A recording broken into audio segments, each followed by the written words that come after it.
જો આપ નિયમિત રીતે હવાઈ મુસાફરી કરો છો તો આ સમાચાર ખાસ તમારા માટે છે।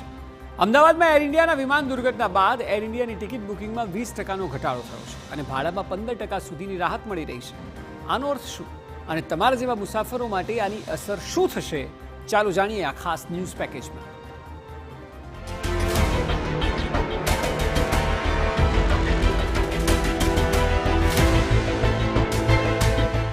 12 જૂનના રોજ અમદાવાદમાં એર ઇન્ડિયાનું બોઈંગ 7878 ડ્રીમ લાઇનર ક્રેશ થયું। ત્યારથી હજુ તેના આફ્ટર શોક્સ ચાલુ જ છે।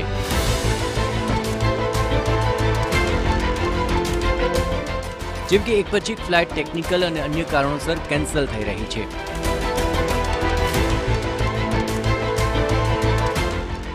મુસાફરો હોબાળો મચાવી રહ્યા છે।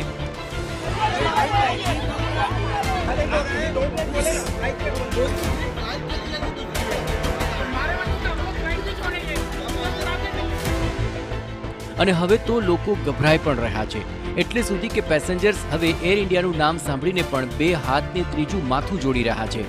મહત્વની વાત હવે આવે છે કે આ ઘટના બાદ એર ઇન્ડિયાના બુકિંગમાં 20%નો ઘટાડો નોંધાયો છે। જી હા, એર ઇન્ડિયાની ફ્લાઇટમાં 20% બુકિંગ ઘટી ચૂક્યું છે। ખાસ કરીને આંતરરાષ્ટ્રીય રૂટ્સ પર 18 થી 22% અને ડોમેસ્ટિક રૂટ્સ પર 10 થી 12%નો ઘટાડો જોવા મળ્યો। સાથે ટિકિટના ભાવમાં પણ 8 થી 15%નો ઘટાડો થયો છે।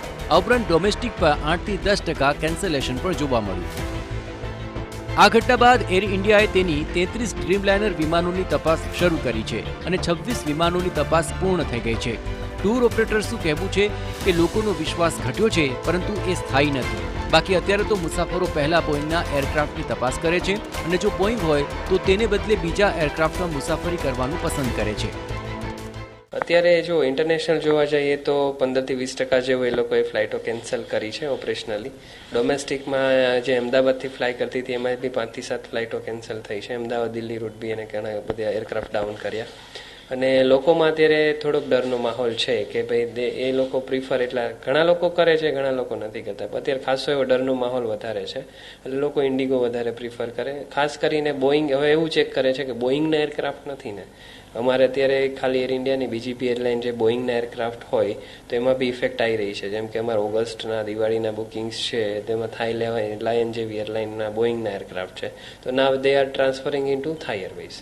એટલે આવી રીતે સિનારીઓ છે। જે લોકો એર ઇન્ડિયા ઇન્ટરનેશનલ ફ્લાઇટ કરતા હતા, યુરોપ છે કે યુએસએ છે, તો એની અંદર બી લોકો હવે એમિરેટ્સ ને એતિહાદ પ્રિફર કરી રહ્યા છે, gulf airlines, because of this incident. અને ખાસ કરીને એવું અવોઇડ કરે છે કે બોઈંગના એરક્રાફ્ટમાં ફ્લાય ના કરે। ખાસ કરીને ગુજરાતના મુસાફરો કે જેઓ અમદાવાદથી દિલ્હી, મુંબઈ કે આંતરરાષ્ટ્રીય રૂટ્સ જેવા કે દુબઈ, લંડન કે સિંગાપોર જાય છે, તેમના માટે આ ઓછા ભાવ ફાયદાકારક હોઈ શકે છે। પરંતુ શું આ ઓછા ભાવ લોકોનો વિશ્વાસ પાછો જીતી શકશે? ટિકિટના ઘટેલા ભાવ એ ગુજરાતના મુસાફરો માટે એક તક હોઈ શકે છે, પરંતુ સલામતી અને વિશ્વાસ પણ એટલો જ મહત્વનો છે, એ એરલાઇન્સે સમજવું પડશે। Bureau report, TV9।